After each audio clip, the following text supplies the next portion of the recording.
Allah uji kita ada macam-macam ujian, tapi itulah kita gemar mengut. Ada orang tu muka kusut, kenapa kau? Kenapa? Keluar pada masjid, kenapa? Selipar hilang. Selipar hilang, selipar yang tak berapa ringgit tu lah. Bangun, ada seorang tu relax ke. Kau, selipar kau mana? Kejap. Tengok ada selipar. Weh, mana kau dapat? Aku rembat selipar imam dia. Cara beza-beza. Dua-dua salah sebenarnya. Satu tu salah mungut, satu tu salah kaedah menyelesaikan masalah, kan? Tu yang kata tadi. Sebenarnya dalam hidup kita ni macam itulah, kan? Allah akan uji kita. Jadi apa yang kita kena buat? Kurangkan mengeluh, belajar bersyukur dengan apa yang kita ada. Kita hanya akan terasa nikmat satu benda tu bila kita dah hilang satu perkara. Tengok berapa ramai orang. Contoh berapa ramai yang hilang keluarga, tak ada ayah, tak ada mak antaranya, atau hilang dua-dua sekali. Masa Covid tu berapa ramai yang kehilangan orang yang tersayang. Ditidurkan tak bangun dah. Betul tak? Bila mak ayah tak ada, itu salah satu contoh nak bagi faham bila orang tak ada tak sama bila masa dia ada. Mak atau ayah sakit, terlantar, tak boleh cakap, itu lebih baik daripada dia tak ada.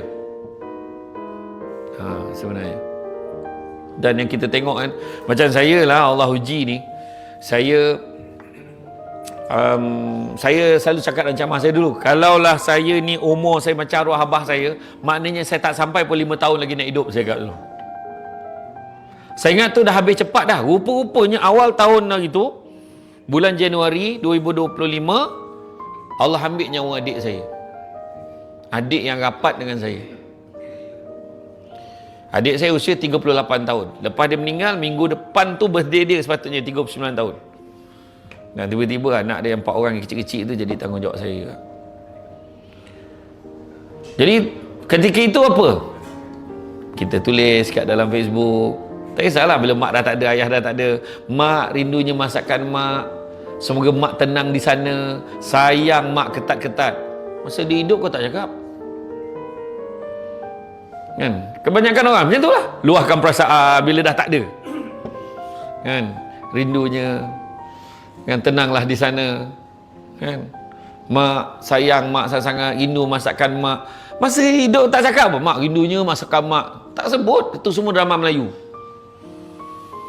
Rindu betul masakan mak. Kan seronok kalau kita dapat makan sama-sama. Mega Holding. Itulah. Tapi bila kita sebut bila dah tak ada. Tu sebenarnya waktu hidup ada peluang cakap lah. Ya Allah, rindunya dah lamanya tak makan nasi goreng ni.